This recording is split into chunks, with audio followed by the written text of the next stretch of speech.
So we're trying to figure out what's unique about the Shabbos after Shavuos, and why the Shabbos after Shavuos specifically is called. We're referring to it as the first Shabbos after giving the Torah. Seemingly, the Torah was given on Shabbos, and the Torah was given on Shabbos.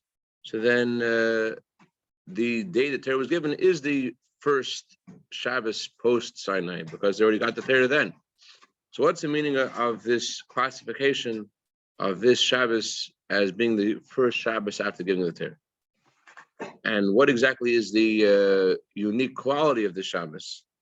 So, to understand exactly why we're looking at this Shabbos as something special, we have to first explain what was missing in the day they got the Torah. Why was that not the first Shabbos? So we ventured one possible explanation. That is that before Parshas Kisisa was given, although the Torah was given, before Parshas Kisisa was given, every Shabbos was considered like one point, like a Kuda Achas. And since Shabbos was like 1 point, if the day of the Torah was given, they were missing a couple of hours of Shabbos. It's not only that they were missing a couple of hours of Shabbos, but they're missing the whole Shabbos, because Shabbos was at that time before the pasuk in Parshas Kisisa was given, the pasuk which says those desecrate the Shabbos. Oh, good morning. Before that pasuk was given, so every moment of Shabbos was part of Nekuda Achas. So it was part of one point, and once part of that Shabbos is desecrated, the whole Shabbos is desecrated. That's how things were before Parshas Kisisa was given. And only after Parshas Kisisa was given, and where Hashem gave us this pasuk, where we could learn that every moment of Shabbos is a separate entity, until that time, every Shabbos was considered like 1 point, and therefore, since they desecrated part of the Shabbos, so because they didn't have Shabbos till Shavuos morning, they didn't have Shabbos on the night of Shavuos, so therefore they're missing something of that. The first Shabbos is not considered to be special, or the day the Torah was given, that doesn't have the full power of Shabbos, because Shabbos is 1 point. Once part of it is desecrated, the whole thing is desecrated. And that's why there's something unique at the Shabbos after the giving of the Torah, because it's the first complete Shabbos. And it's the first Shabbos period, because once part of Shabbos is desecrated, the whole Shabbos is desecrated. The Rebbe is now going to go into another possible way of looking at the deficiency of the first Shabbos, the day that they got the Torah. Even if you say that Shabbos is one, if you say that Shabbos is 1 point, it comes out that if one Jew desecrates Shabbos in a forbidden way, not just he's desecrating the Shabbos because he's trying to save someone's life, but he really desecrates Shabbos. So he has no more obligation to keep the rest of that Shabbos, right? That's what we said. If Shabbos is 1 point, desecrated part of it, you have no obligation to keep the rest of it. So if that's true, then we have a question. The analogy that the Mechilta gave to tell us how things would be like if Shabbos was considered like 1 point, the analogy was if non-Jews are surrounding a Jewish city and soldiers have to go out to defend the city, so you might think, since they had to desecrate part of Shabbos, therefore they should desecrate the rest of it. So therefore the pasuk says, no, that all of Shabbos is not considered like one quintessential point, one indivisible point, and each moment of Shabbos has its own sanctity. That's what the Mechilta says. So without the pasuk, we would have thought that since they desecrated the Shabbos to defend the Jewish people, therefore they're allowed to desecrate the rest of Shabbos. So why are they giving that specific example? Why did they give the example, that very uncommon example? You could have just said, when any person desecrates, turns on a light on Shabbos, when any person desecrates one Shabbos in one specific issue, so then that's not Shabbos for him anymore. Why does the Mechilta go Merchav Tavilachma? Why does it go at length to this far-off example of non-Jews surrounding a Jewish city? It could have just said that any person desecrates Shabbos, you might think that you don't have to keep any more of Shabbos. So the fact that it does bring this example, it seems that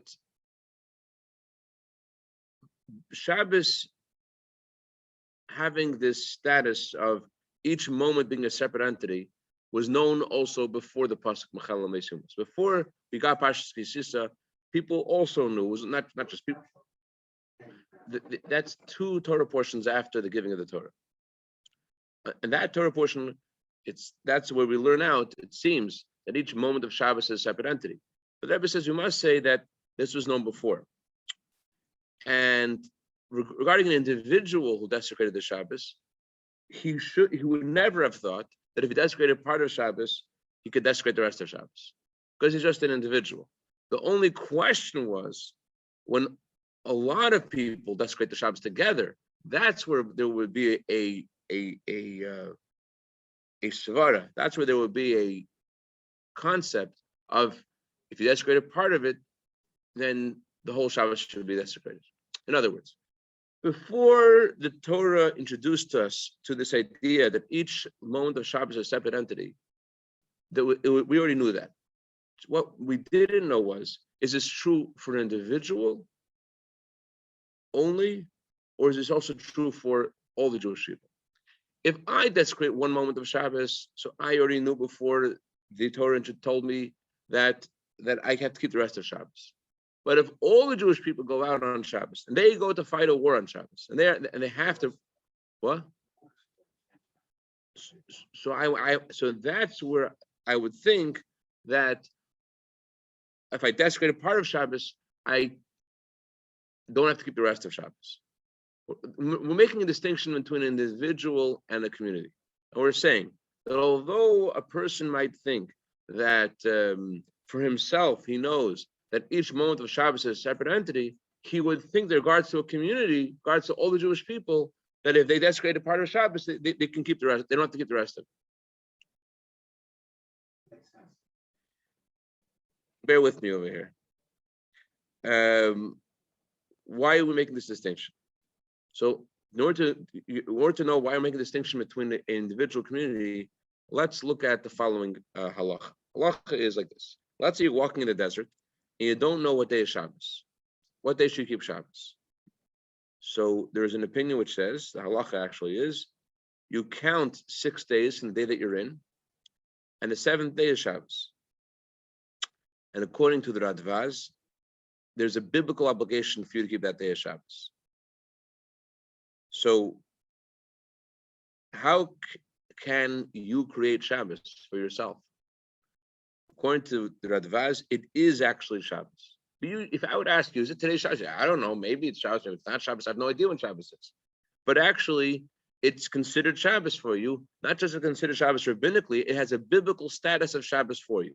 But how could that be? You don't even know yourself it's Shabbos. The question is even greater.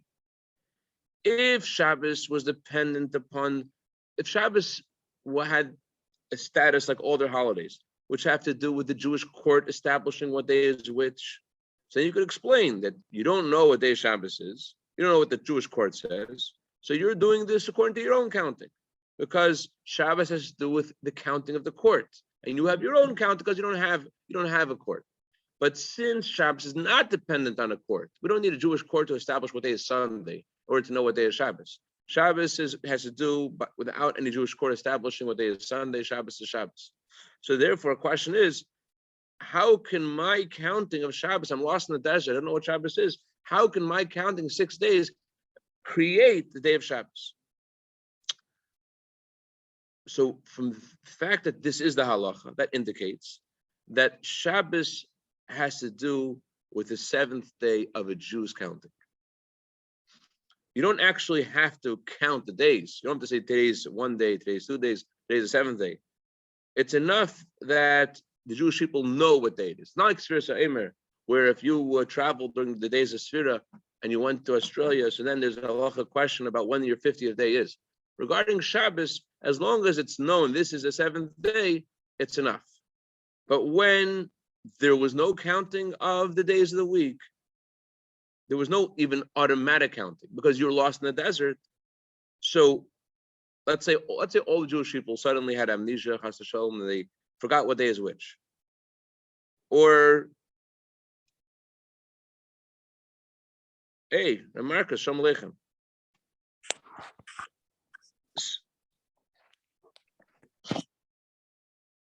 Okay, so when all the Jewish people forget what day of the week it is, and they don't know what day is Shabbos, right?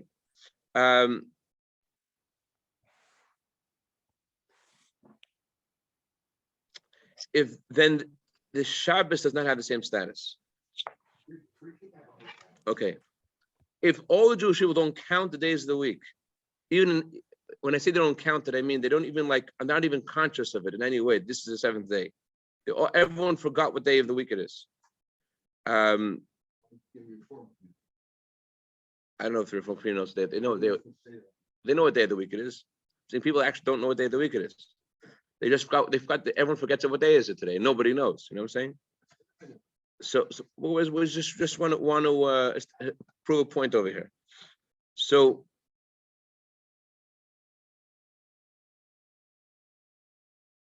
no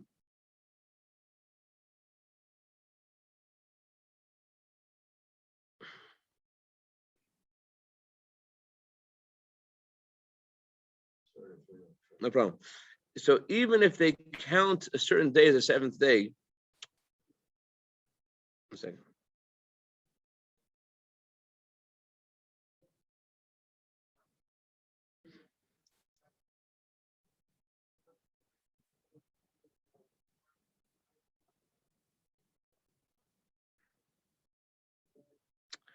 So they're missing something on the seventh day. The seventh day of the week doesn't have the same status. So although the Talmud says Shabbos is sanctified by itself, the Talmud says it's sanctified by itself. There's a holiness of Shabbos which is relevant to the Jewish people sanctifying it as that day. So according to the Radvaz, when you're lost in the desert and you don't know what day of Shabbos is, and you count 6 days and that day becomes Shabbos, since you counted those days, that does something, because Shabbos is affected by our counting days of the week. So since you as an individual don't know what day it is, you have a conferred sanctity on that day by your counting those days. According to another opinion, Rashi says that when you're lost in the desert, you're supposed to count the day that you're in the Shabbos. The day that you're in the Shabbos, and sorry, there's another opinion in the Talmud which says the first day that you count should be Shabbos, and then you go to days of the week. But the halacha is you count 6 days, and then the 7 days is Shabbos. According to the Radvaz, the seventh day has a biblical status of Shabbos. According to Rashi, the seventh day is not considered a biblical status of Shabbos. It's just for you to have some consciousness there's such a thing called Shabbos, right? There's two opinions.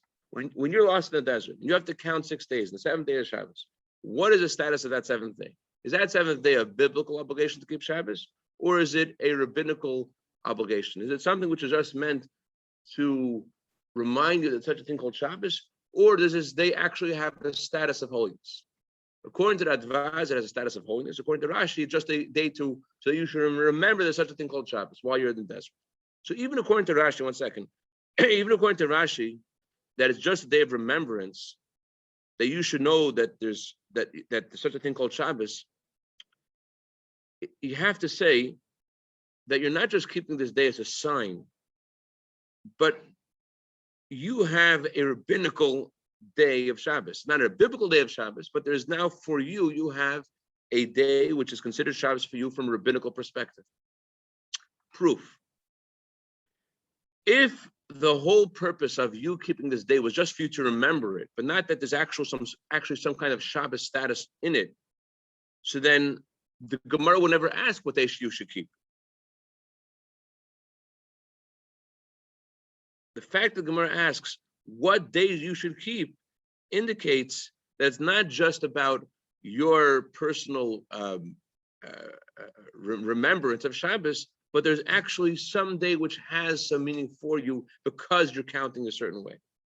So even though it's actually Tuesday, but you counted these days and you said this is the day you came up with, So the Torah confers some sanctity on that day, according to the Radvaz, it's a biblical sanctity. According to Rashi, it's a rabbinical sanctity, but it is a Shabbos. The fact that the Torah says count 6, you have to count 6 days. Why count 6 days? Without you counting 6 days, you can't have Shabbos. The Talmud says if you don't count 6 days, it's never going to be Shabbos for you. You have to count 6 days. Even more. If it doesn't make sense, we'll go further.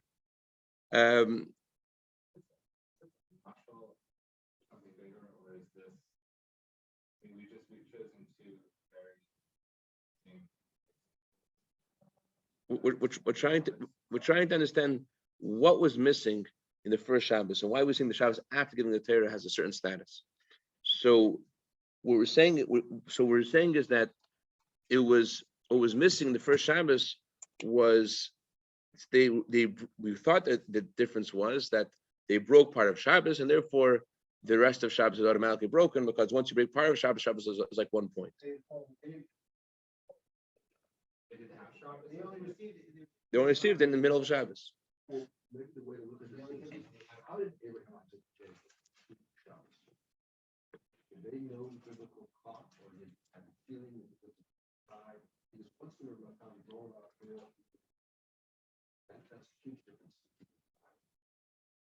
So that's where we're headed.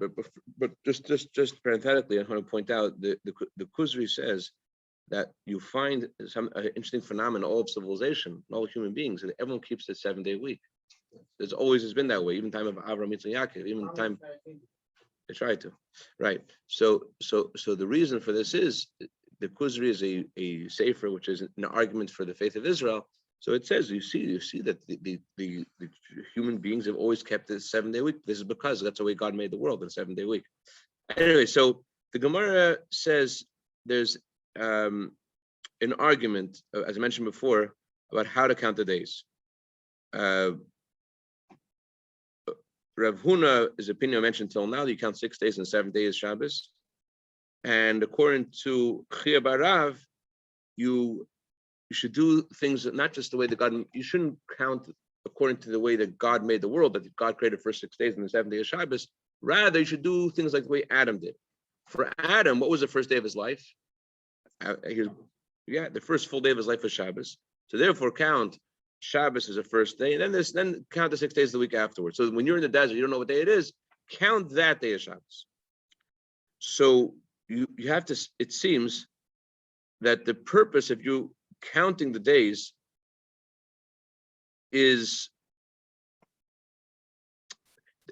if it was just about you having some consciousness that there's such a thing called Shabbos, so it shouldn't really matter how you count, whether you count like Adam or you count like the way God made the world. Any way you count, you'll still have a day that's different.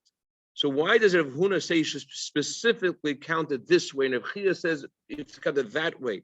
It indicates to us that by you counting the day of Shabbos, there is something in that day it's different. And therefore, they have an opinion. You either counted the day the way God made the world or count the way that Adam counted, because by your counting the days, you are making it Shabbos. So when the Jewish people are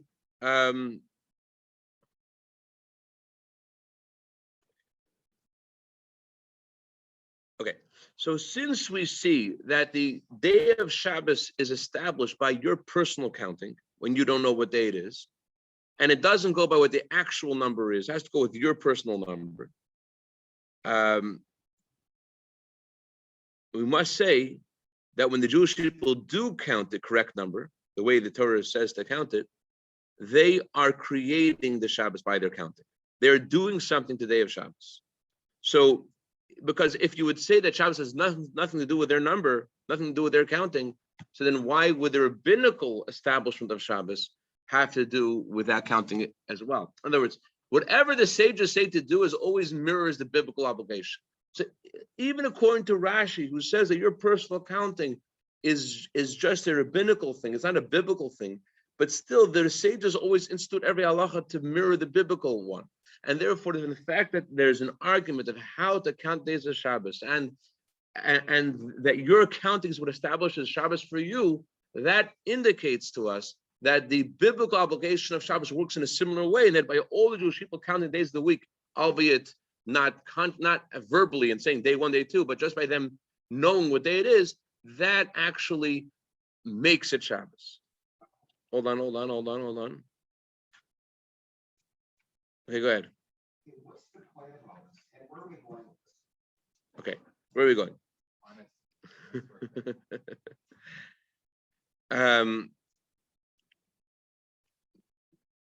There is one question that's pertinent nowadays before we go further. The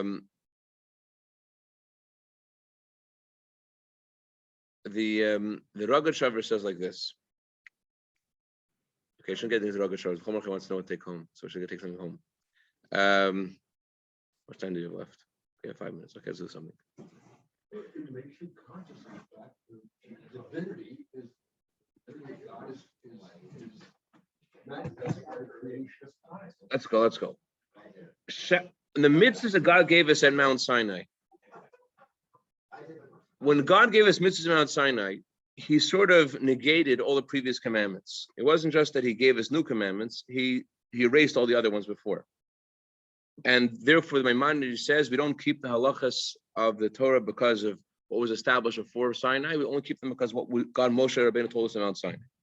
So too regarding Shabbos, when God gave us mitzvah of Shabbos, whatever Shabbos existed before, that God told us to keep before, although God commanded us in the city of Mara to keep Shabbos, it's still, the whole status of Shabbos changed once the Torah was given. Therefore, from the moment the Torah was given, the hours before that moment retroactively became like mundane days. In other words, and compared to the rest of Shabbos, once the Torah was given, whatever we kept as Shabbos before, it wasn't really Shabbos. Because we only keep Shabbos because God gave us the Torah. That's how we keep halacha nowadays. And so therefore, there was a commandment to keep Shabbos before, but it did, and to a certain extent, didn't exist because we only keep the halacha because of what we got at Mount Sinai. It's pertinent, but it's a little bit different. If you, in today's world, you have a family growing up, and you want to send your kids to Hebrew school or whatever on Shabbos, but you live maybe 5 to 6 miles away from the school. The only way to get there is by driving. What are you supposed to do?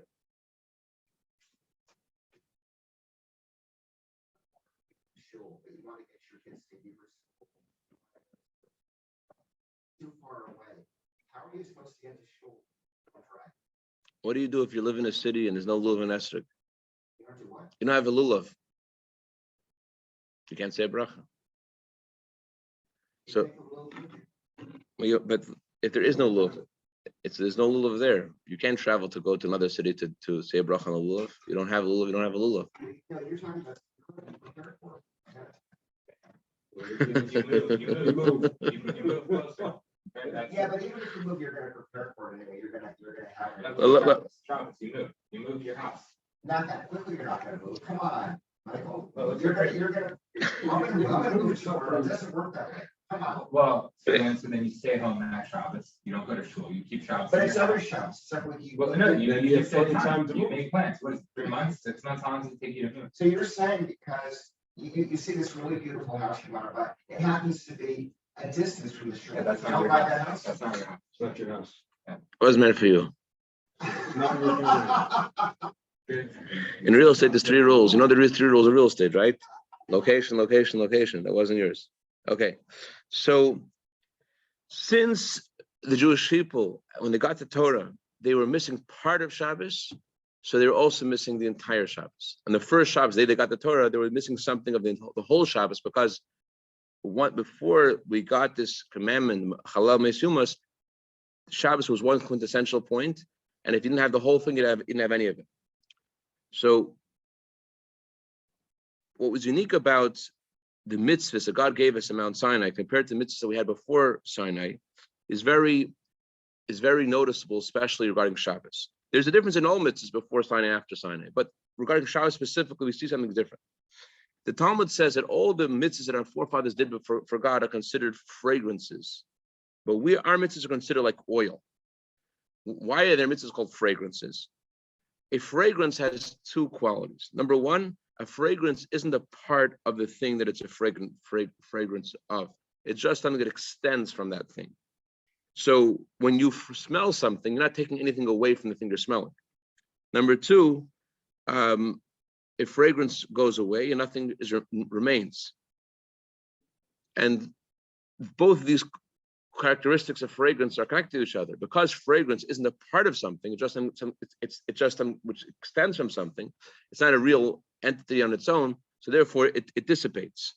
So same is also regarding the mitzvahs that were done by our forefathers before the giving of the Torah. They were able through their mitzvahs to draw down a ray of godliness. They weren't able to bring down God's essence because they were only able to bring down as much as they could reach on their own. They're human beings. They can only connect to God in a human way with their own power. And how far could they reach? Only as much as they were able to reach. They weren't able to get to God's essence. Number two, another thing they couldn't do in their mitzvahs was they couldn't bring the kedusha of Hashem to stay in the world permanently in a physical object. They weren't able to change anything in the physical world to retain holiness. And the reason, so both of these things are also connected to each other. In order to penetrate and permeate the physical world with holiness, you need God's essence to do that. When God gave us the Torah, there was two novelties. Number one, God's essence was revealed to us. As God said, I'm giving you my essence when I give you the Torah. And number two, God gave us the ability to actually elevate the physical world, make the physical world should actually retain holiness. So this is something which is especially relevant to Shabbos specifically. Shabbos, before the Torah was given, was a higher part of creation. On Shabbos is a day that God stopped working. And on Shabbos, it says that every Jew is given a love for Hashem, which is beyond logic and reason.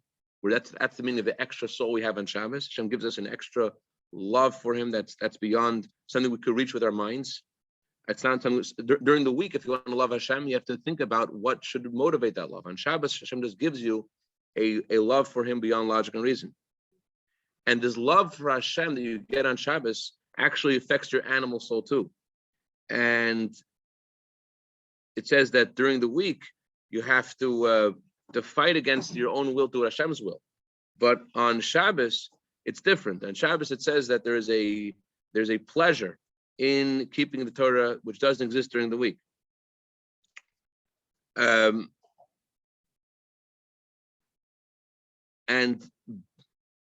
so we see on Shabbos, there is a virtue in two areas. On the one hand, we have on Shabbos a higher light than what we could reach on our own. And number two, Shabbos penetrates the animal soul too. The animal soul is also changed. So just like when the Torah was given, there was a higher kind of light and it penetrated the physical. So too on every Shabbos, we see something similar, that there is a higher kind of energy that's brought to the world beyond what's there during the 6 days of the week. And it's something which penetrates and changes the reality of our animal soul. There was even a study done by doctors in previous generations that there's some kind of change in the pulse of a Jew on Shabbos. I haven't checked this with Dr. Bressman, but that's he's engaged. He's engaged. Okay. Okay.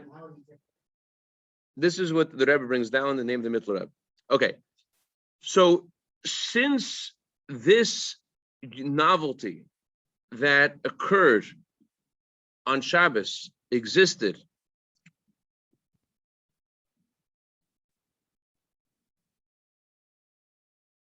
since this novelty that occurred through the giving of the Torah on Shabbos began on the first Shabbos after the Torah was given. So every year on the first Shabbos after Matan Torah, on the first Shabbos after Shavuos, there's something unique. And it's related also to the first pasuk of this week's Torah portion. The first pasuk on this week's Torah portion is, lift up the heads of the children of Gershon. So, in other words, count the children of Gershon and tell them their unique role in carrying the various items of the tabernacle. So the word Gershon has two translations. Gershon means, it says in the Torah, Meged Geresh Yirachim. Gershon is about the earth sending out fruit from the earth producing fruit, the earth sending out fruit, which the parallel for that in our lives is the hidden love for Hashem coming out from its innate hidden state. And the word Gershon also means to be divorced, to separate. That means to get rid of the animal soul's negative nature. What do we say happens every Shabbos? Two things. Hashem gives us a new love for him, which is beyond logic and reason. And also the animal soul is also in a state of pleasure of doing what Hashem wants. So that's also the meaning of the word Gershon. Gershon means that which is hidden in the earth should come out. The hidden love for Hashem we have should be revealed. And Gershon also means to get rid of all the negativity. So that's what the Torah tells us, Nasa Shesh Ben Gershon, that on this Shabbos,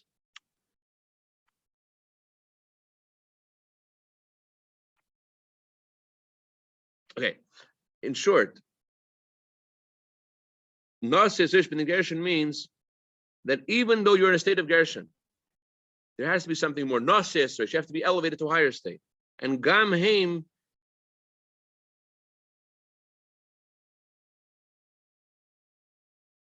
okay. Tilt, too much information. Shh. Start thinking. All right.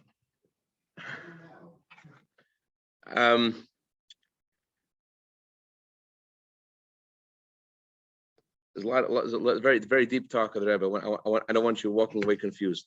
So Thank you, I appreciate it.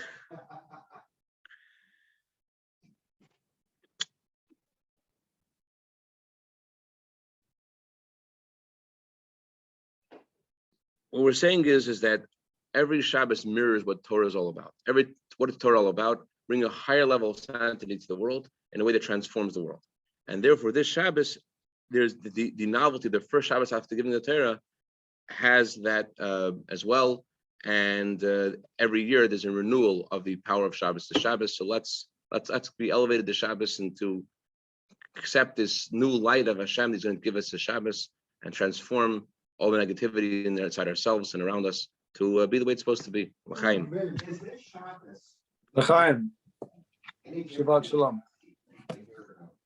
Yes, there's a renewal of Shabbos this year, as if it never was. What's the difference between Shabbos of a year ago, or 2 years, or 3 years ago, as opposed to tomorrow? Every year Rosh Hashanah, there's a new light of Hashem that comes to the world. So every year there's a higher light than ever was there before. Whatever, okay. You want to bring us the coffee? Okay. I'll take it. Thank you. Rabbi.